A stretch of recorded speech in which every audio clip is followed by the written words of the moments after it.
Husband മരണപ്പെട്ട് ഇരിക്കുന്ന സമയത്താണ് MI ലൈഫ് എന്ന കമ്പനിയിലേക്ക് ഞാൻ വരുന്നത്.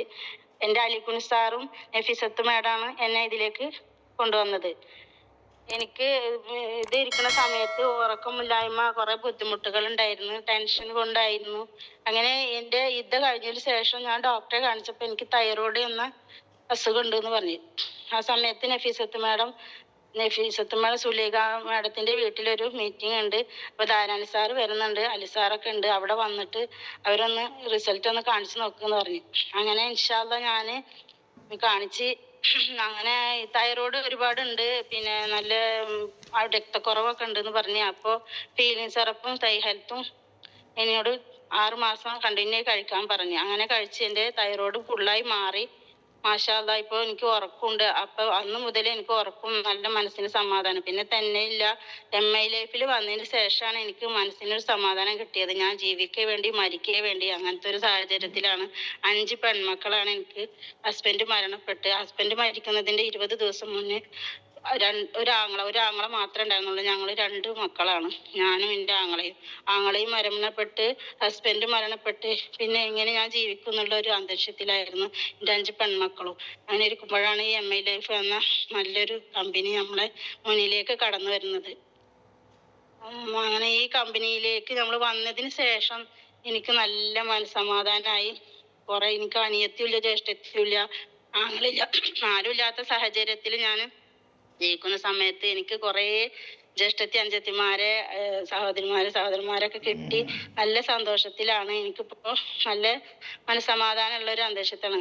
ഇതേപോലെ നമ്മളുടെ ഈ ഒരു കമ്പനി എല്ലാം കൊണ്ടും നമുക്ക് ജീവിതത്തിനും മനസ്സിനും സമാധാനവും നമ്മൾ ആരോഗ്യപരമായിട്ടുള്ള കാര്യങ്ങൾക്കും പറ്റാവുന്ന ഒരു കമ്പനിയാണെന്ന് അറിഞ്ഞു. ഫസ്റ്റ് പറഞ്ഞപ്പോഴൊന്നും എനിക്ക് ഉൾക്കൊള്ളാൻ പറ്റിയില്ല. കാരണം നമ്മൾ പെട്ടെന്ന് ഇങ്ങനെ പറയുമ്പോൾ നമുക്കൊന്നും ഉൾക്കൊള്ളാൻ പറ്റാത്ത സാഹചര്യമാണ്. പിന്നെ നഫീസത്ത് മാഡം എന്നോട് എൻ്റെ ഹസ്ബൻഡ് സുഖമില്ലാതെ കിടക്കുന്ന ടൈമിൽ പറഞ്ഞിരുന്നു. പക്ഷെ എനിക്കത് ഉൾക്കൊള്ളാൻ പറ്റിയില്ല, അത്രയും ടെൻഷനുള്ള സമയമായതുകൊണ്ട്. പിന്നെ എനിക്ക് ഇപ്പൊ ഭയങ്കര ഖേദം തോന്നി എനിക്ക്. കാരണം അന്നൊക്കെ ഞാൻ ഈ ഒരു MI ലൈഫിൽ ഉണ്ടെങ്കിൽ എൻ്റെ ഹസ്ബൻഡിന് ഈ 95 എന്ന് പറഞ്ഞ പ്രൊഡക്റ്റ് ഒക്കെ കൊടുക്കാമായിരുന്നല്ലോ പടച്ചോനെ. അതിനെനിക്ക് സാധിച്ചില്ലല്ലോ, എൻ്റെ ആങ്ങൾക്കും കൊടുക്കാൻ സാധിച്ചില്ലല്ലോ. അങ്ങനെ ഒരു കുറ്റബോധത്തിലാണ് ഇപ്പൊ ഞാൻ ജീവിക്കുന്നത്. ഇനിയുള്ളവർക്കെങ്കിലും അങ്ങനെ ഒരു സംഭവം വരരുത് ഒരിക്കലും. കാരണം ഇതിനെ കുറിച്ച് പറയുന്നവരാരും നിസാരാക്കി കളയരുത്. ഇതെന്ന് പറഞ്ഞാൽ അത്രക്കും നല്ലൊരു സംഭവമാണ്. അത് ഉപയോഗിച്ച് നോക്കിയാലാണ് അതിന്റെ റിസൾട്ട് നമുക്ക് എന്തായാലും അറിയുള്ളൂ. എൻ്റെ നഫീസത്ത് മാഡം അലി സാറും എന്നോട് ഇത് പറഞ്ഞിട്ടില്ലെങ്കിൽ ഞാനെന്ന അമിനക്കുട്ടി ജീവിച്ചിരിക്കല്ലായിരുന്നു. അത്രയും ടെൻഷനായിരുന്നു, ഉറക്കമില്ലാത്തൊരവസ്ഥയിലായിരുന്നു. ഇപ്പൊ എനിക്ക് എത്ര സന്തോഷം എന്താ അറിയോ. എൻ്റെ അലി സാറാണെങ്കിലോ എവിടെ മീറ്റിംഗ് ഉണ്ടെങ്കിലും വണ്ടിയിൽ എൻ്റെ വീട്ടിൽ വന്നിട്ട് കൊണ്ടുപോകും. സ്വന്തം ആങ്ങളമാര് കൊണ്ടുപോകണ പോലെ കൊണ്ടുപോകും നഫീസത്ത് മാഡം. എൻ്റെ വീട്ടിൽ എന്നെ തിരിച്ചു കൊണ്ടുവന്നാക്കും. ഒരുപാട് ബെന്നിസാറിന്റെ ഒരുപാട് ക്ലാസ്സുകൾ ഞാൻ കേട്ടിട്ടുണ്ട്. എന്തെന്നാ പറയാ, ആ ക്ലാസ് ഒക്കെ കേട്ടാൽ നമുക്ക് എന്ത് വിഷമം ഉണ്ടെങ്കിലും അത് നമ്മളിൽ നിന്ന് അകന്നു പോവാണ്. ഏതൊരാൾക്ക് വിഷമമുള്ള ഒരാള് നമ്മുടെ ബെന്നിസാറിന്റെ പ്രോഗ്രാമിൽ പങ്കെടുത്തോ അവർക്ക് സന്തോഷം തന്നെയാണ്. എന്തെന്നാ പറയാ, അത്രയും നല്ല സന്തോഷമാണ്. പിന്നെ പ്രൊഡക്റ്റ് കൊടുത്തിട്ടാണെങ്കിൽ എൻ്റെ മോൾക്ക് നല്ല അലർജിയുടെ പ്രശ്നം ഉണ്ടായിരുന്നു, ചുമയുണ്ടായിരുന്നു. കവചപ്രാശം പിന്നെ കഫിലും കൊടുത്ത് അവളെ ആ ഒരു അലർജിയുടെ സംഭവമേ അവൾക്ക് ഇപ്പം ഇല്ല. പിന്നെ അതേപോലെ എൻ്റെ നാത്തൂൻ്റെ മോൾക്ക് ഗർഭാശയത്തിൽ ഒരു തടുപ്പുണ്ടായിരുന്നു. അപ്പോൾ പിന്നെ ധരൻ സാറിന് ഞാൻ ആ റിസൾട്ട് വിട്ടുകൊടുത്ത് അലി സാറിന്. അപ്പൊ അവര് പറഞ്ഞ് ഡെയിലി ഡീറ്റോക്സ്, സൈക്ലോവ, ഉമൺ കമ്പാനി, ഈ 3 പ്രൊഡക്റ്റ് 3 മാസം കണ്ടിന്യൂ ആയിട്ട് കഴിക്കാൻ പറഞ്ഞു. അപ്പൊ അവൾ അതുപോലെ കണ്ടിന്യൂ കഴിച്ച് ഇപ്പൊ ആ സംഭവം അവൾക്കില്ല. പിന്നെ അതുപോലെ തന്നെ എൻ്റെ അനിയന്റെ ഭാര്യക്ക് ഹെർബൽ പേസ്റ്റിന്റെ റിസൾട്ട് പറയുകയാണെങ്കിൽ പിന്നെ എൻ്റെ അടുത്ത് കൂടുതലും ഈ വിറ്റഴിച്ച് പോണ ഒരു പ്രൊഡക്റ്റ് ആണ് ഹെർബൽ പേസ്റ്റ്. ഒരു 10 പേസ്റ്റ് ഇറക്കിയ 2 ദിവസം കൊണ്ട് അത് കഴിയും. ഹെർബൽ പേസ്റ്റ് നല്ലോണം ചെലവാറുണ്ട്. മറ്റുള്ളത് അത്ര ഇല്ല, കൂടുതൽ ഹെർബൽ പേസ്റ്റ്. അപ്പൊ അനിയന്റെ ഭാര്യയുടെ പല്ലിൽ നല്ല കറായിരുന്നു. അപ്പൊ ഈ മറ്റേ റെഡ് പേസ്റ്റ് കൊടുത്ത് കറെല്ലാം മാറി നല്ല ക്ലിയർ ഉള്ള പല്ലായിരിക്കുന്നു. അപ്പൊ അവളുടെ റിസൾട്ട് കേട്ട് ഒരുപാട് ആൾക്കാർ റെഡ് പേസ്റ്റും ഹെർബൽ പേസ്റ്റും വാങ്ങിയിട്ടുണ്ട്. പിന്നെ ഗൾഫ് പോകണവരാണെങ്കിൽ 2, 3, 4 വീതം കൊണ്ടുപോകും. പിന്നെ പോയാൽ അതിന് പോകണത് കൊടുത്തു വിടാൻ പറയും. അങ്ങനെ പെട്ടെന്ന് നല്ല ചെലവാകുന്ന ഒരു പ്രൊഡക്റ്റ് ആണ് ഹെർബൽ പേസ്റ്റ്. പിന്നെ പറയുകയാണെങ്കിൽ എൻ്റെ ഉമ്മാക്ക് തീരെ സുഖമില്ലാതിരിക്കുകയാണ്. ഉമ്മയുടെ കാലിലൊരു മുറിവാണ്.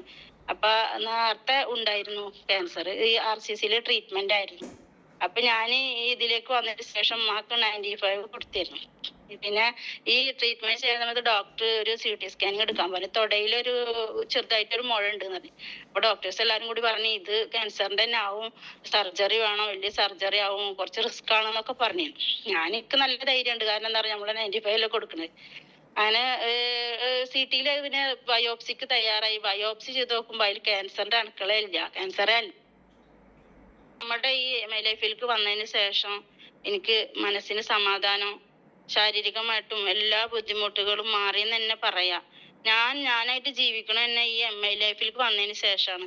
ഞാനാണെങ്കിൽ പുറത്തേക്ക് ഇറങ്ങാത്ത ഒരാളായിരുന്നു. കാരണം മക്കളും ഭർത്താവുമായിട്ട് ഒരുമിച്ച് ജീവിക്കണ ഹസ്ബൻഡ് ഗൾഫിലായിരുന്നു.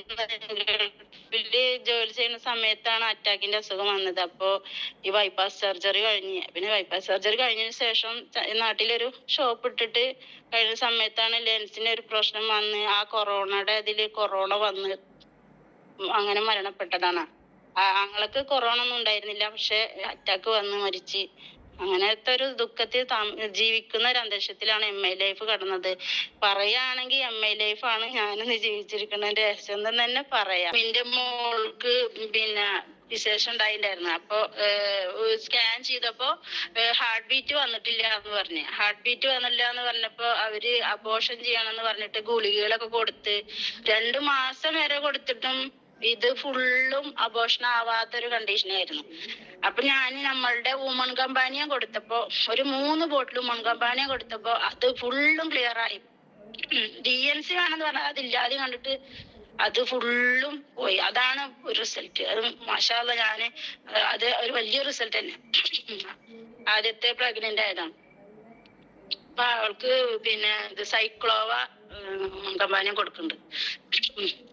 അതേപോലെ തന്നെ പിന്നെ ഞങ്ങളെ അടുത്ത വീട്ടില് ഒരു പെണ്ണിന് ഇതേപോലെ കണ്ണില് ഇതായിട്ട് എനർജി എത്തിച്ചിട്ട് കണ്ണ് നല്ല ക്ലിയർ ആയി.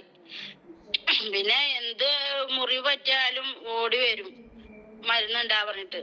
അപ്പൊ ഞാൻ ഓണ്ടിയില് കാല് തേച്ച് കൊടുക്കും. പിറ്റേ ദിവസം മാറിയെന്ന് പറയും. കാല് വെച്ച് കുത്തി ഉളിക്കാലും വന്ന് പിന്നെ ചാമ്പിത്തൈലം. പിന്നെ ചാമ്പിത്തൈലത്തിന്റെ റിസൾട്ട് പറയുകയാണെങ്കിൽ എനിക്ക് നല്ല മൈഗ്രെയിന്റെ പ്രശ്നം ഉണ്ടായിരുന്നു. പിന്നെ ഇതേപോലെ എന്താ ബാലൻസിന്റെ രാവിലെ നീക്കുമ്പോ നല്ല തലകറക്കാവും. നീച്ചാലും നിസ്കരിക്കാൻ പോലും സുജൂദ് ചെയ്യുമ്പോഴൊക്കെ അങ്ങനെ തല കറങ്ങണ പോലെ. നമ്മുടെ ചാമ്പിത്തൈലം തലയിൽ നെറുകിൽ ഒഴിച്ച് ഈ ഫ്രൈഡ് റൈസും കഴിച്ചപ്പോ എനിക്കിപ്പോ ആ സംഭവേ ഇല്ല, അതും മാറി. നമ്മുടെ ഈ ഒരു MI ലൈഫിൽ വന്നതിന്റെ ഒരുപാട് അസുഖങ്ങൾ മാറിയിട്ടുണ്ട്. ഉന്മേഷം സന്തോഷം തന്നെയാണ്. മാനസികമായിട്ടും ശാരീരികമായിട്ടും നല്ല ഉന്മേഷം, ഒരു പ്രശ്നവുമില്ല. എല്ലാവരും അതുപോലെ നമ്മളുടെ ഈ ഒരു സംഭവത്തില് വരിക, മരുന്ന് ഇതിലത്തെ പ്രൊഡക്റ്റുകൾ ഉപയോഗിക്കുക. നമ്മൾ ഉപയോഗിച്ചിട്ട് മറ്റുള്ളവർക്ക് കൊടുക്കുക. നമ്മൾ ഉപയോഗിച്ചാൽ നമുക്ക് റിസൾട്ട് വന്നാൽ നമ്മൾ റിസൾട്ട് മറ്റുള്ളവർക്ക് പറഞ്ഞു കൊടുത്തിട്ട് നമ്മളതിലേക്ക് പ്രവർത്തിക്കുക. എന്നാലേ നമ്മളെ റിസൾട്ട് ആണല്ലോ മറ്റുള്ളവർക്ക് പറ്റുള്ളൂ. നമ്മൾ ആദ്യം എന്ത് അസുഖം നമുക്കുള്ള വെച്ചെങ്കിൽ നമ്മളെ ഈ പ്രൊഡക്റ്റ് കഴിച്ച് അതിന്റെ റിസൾട്ട് അവർക്ക് പറഞ്ഞു കൊടുക്കുക. എനിക്ക് ഇങ്ങനെ ഒരു അസുഖം ഉണ്ടായിരുന്നു, അത് കഴിച്ച് ഈ ഏത് പ്രൊഡക്റ്റ് നമ്മൾ കഴിച്ചെങ്കിൽ ആ പ്രൊഡക്റ്റിന്റെ പേര് പറയാ, ഇത് കഴിച്ച് ഇതിൽ റിസൾട്ട് വന്നിട്ടുണ്ട്, മാറിയിട്ടുണ്ട് എന്ന് പറഞ്ഞിട്ട് അവര് കാണിച്ചു കൊടുക്കുക. എന്നിട്ട് അവർക്ക് കൊടുക്കുക. അതാണ് പറയാനുള്ളത്.